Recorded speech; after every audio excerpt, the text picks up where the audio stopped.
Dr. T, what were you telling me about kids' sports and health again? Well, yeah. I mean, it's awesome when kids are in sports, right? I mean, they learn so many different things. Number one, they're active, right?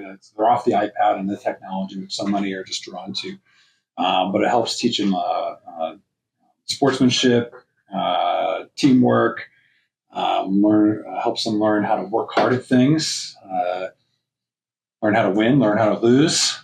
But also there's a negative side to it as well, especially what I find is like today compared to like when I grew up, there was, I played like one sport a season. It seems like with, I don't know if it's just our practice based, I don't think, because I see it and hear it all the time, but there's a multitude of different sports during one season, or even two, there's so many more resources allowed and opportunities to kids these days to get better too. It's almost like if they don't pick their sport by like 10 years old, they're left behind because there's so many, like they're getting private coaches, they're getting nutrition, they're getting this and that, and they're getting, training like every day of the week. And many times that can be very overloading to kiddos.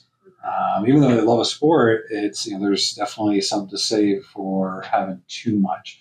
And so this is where we can see kiddos with increased injuries, burnout. Some just burn out by the age of 12 because they've done so much so early.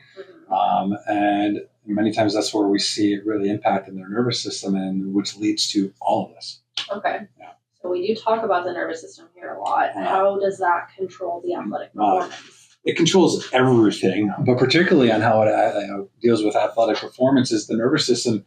Number one, controls our muscles, like nerves to muscles, right? Mm-hmm. So it controls how well we coordinate. It controls how well and how quick we respond to things. It controls the ability to recover. And, it just really deals with the ins and outs of just overall. When you talk about performance, things have to move, but things have to recover as well. So, okay, that makes sense. Yeah. Could that also be behind, the injuries and burnouts that you were talking about? Yeah, I mean, and how it does that.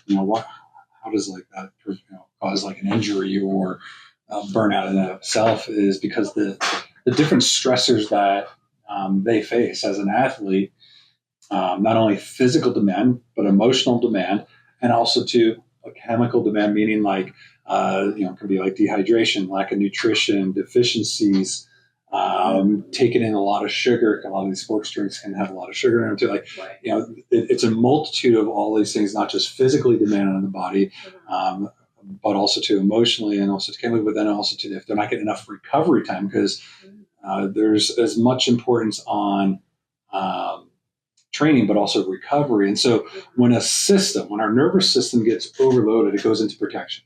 Mm-hmm. So that can be putting into what's called the sympathetic drive of a nervous system. That's our fight-flight system. And so if it's pushed into that, this is where it pulls us away from that rest and recovery system, which is that parasympathetic. It's rest recovery. And so if we are in that protection mode too much and too frequently, it can start to learn to be in that. Even in a restful state, it's more revved up.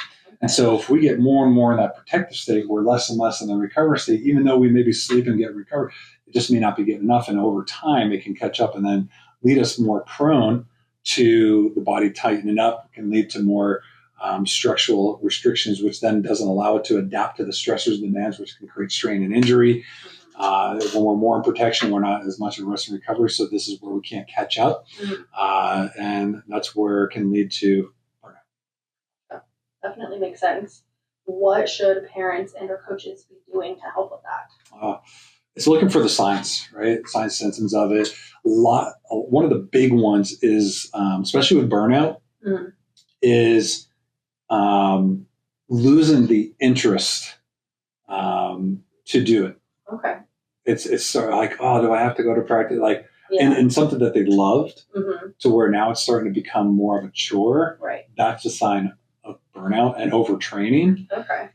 If they're having nagging injuries that just they're not able to heal through and get over no matter what you do. Yeah. If they're getting an injury here and then another one there and they're just more injury prone, that's another one to pay attention to. And these are probably more for parents because coaches don't see it as much. But if they're having any difficulty with sleeping, with regulating, with focusing, with digestion, or even an immune system, these are a lot of things that can be signs that that nervous system is more dysregulated and more in that.